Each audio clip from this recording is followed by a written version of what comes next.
Revan Production Şərxi təqdim bərbad olmuşum 7 qəmi cəfasını, nə dadmadır səfasını, nə görmədik vəfasını, yaraşdırır fələk mənə bu yaşda qəm libasını. Nə yaxşı zövqü var bunun, əcəb geyindirir məni. Gece sessizdir önümde, dayanıb üstüze yarım. Uçurumlu körpüler var ama benimle arasında.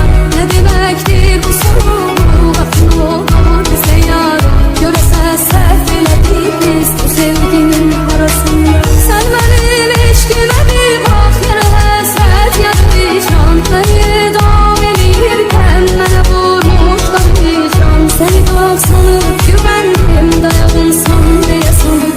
Ama ettin beni inkar, sen hemen neylemişim.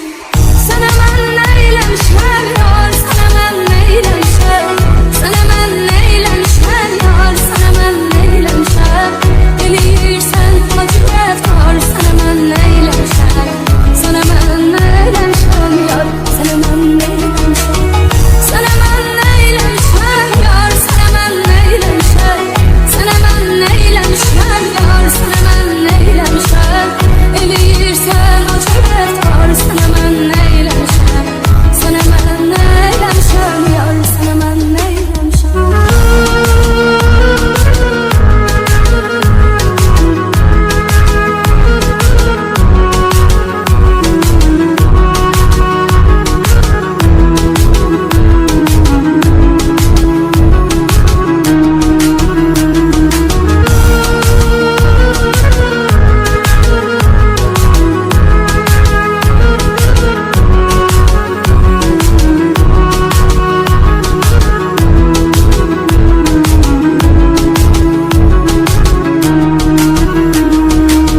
Ömrümün aslanasında gece cellat gibi durmuş.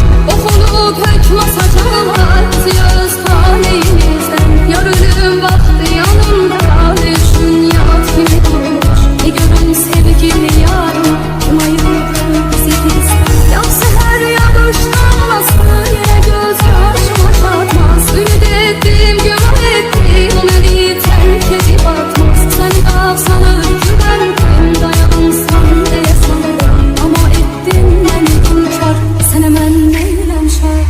Sen hemen neylemişim yar, sen hemen neylemişim. Sen hemen neylemişim yar, sen hemen neylemişim. Eləyirsən acı rəftar, sen hemen neylemişim. Sen hemen neylemişim yar, sen hemen neylemişim. Sen hemen neylemişim yar, sen hemen neylemişim. Sen hemen neylemişim yar, sen hemen neylemişim.